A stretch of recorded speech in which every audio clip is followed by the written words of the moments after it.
हो सकती है, एक तो डिडक्टिव होती है और एक इंडक्टिव होती है. Since your previous experience indicates that people run on the platform to catch a train, you would conclude that this person is getting late and is running to catch the train. अब पहली बार जब हम ऐसे event को देख रहे हैं तो हमारे दिमाग में क्या आता है कि हाँ भाई उसने ट्रेन छूट गई होगी इसलिए पकड़ रहा है, उसे पकड़नी है इसलिए वो दौड़ रहा है. The kind of reasoning that begin with an assumption is called deductive reasoning. जब हम अनुमान लगाते हैं, एजम्पशंस मतलब जब हम अनुमान लगाते हैं कि हाँ ज़रूर इसकी ट्रेन छूट रही है इसलिए दौड़ रहा है, तो इस टाइप की जो हमारी तार्किक क्षमता होगी वो डिडक्टिव रीजनिंग मानी जाएगी. Thus, deductive reasoning begins with making a general assumption that you know or believe. और ये शुरू कैसे हुई कि हम जानते हैं, मुझे लगता है कि वो शायद इसलिए दौड़ रहा है क्योंकि उसकी ट्रेन छूट रही है. Being with making a general assumptions that you know or believe is to be true, and then drawing specific conclusion based on the assumption. और हम हमारे अनुमान के आधार पर कुछ निष्कर्ष निकाल लेते हैं. In other words, it is reasoning from general to particular.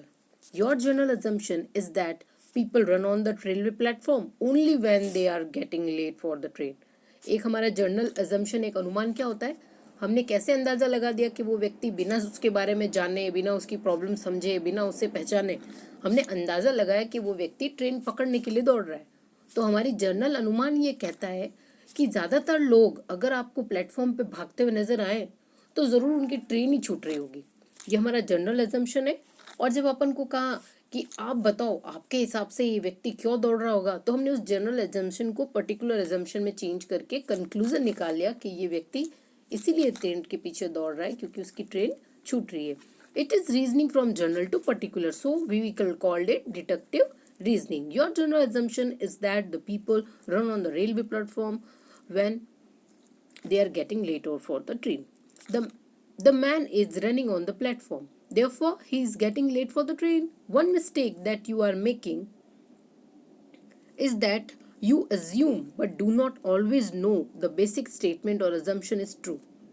हमने क्या किया, assume ही तो किया, अनुमान लगाया कि वो व्यक्ति लेट हो रहा है इसलिए उसकी वो पीछे दौड़ रहा है.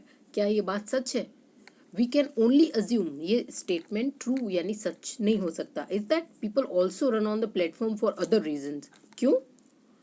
एक्यूरेट 100% श्योर क्यों नहीं हो सकते हम? क्यों? क्योंकि ज़रूरी नहीं है कि हर इंसान जो ट्रेन की तरफ दौड़ रहा हो वो ट्रेन पकड़ने के लिए दौड़ रहा हो, और भी बहुत सारे कारण हो सकते हैं.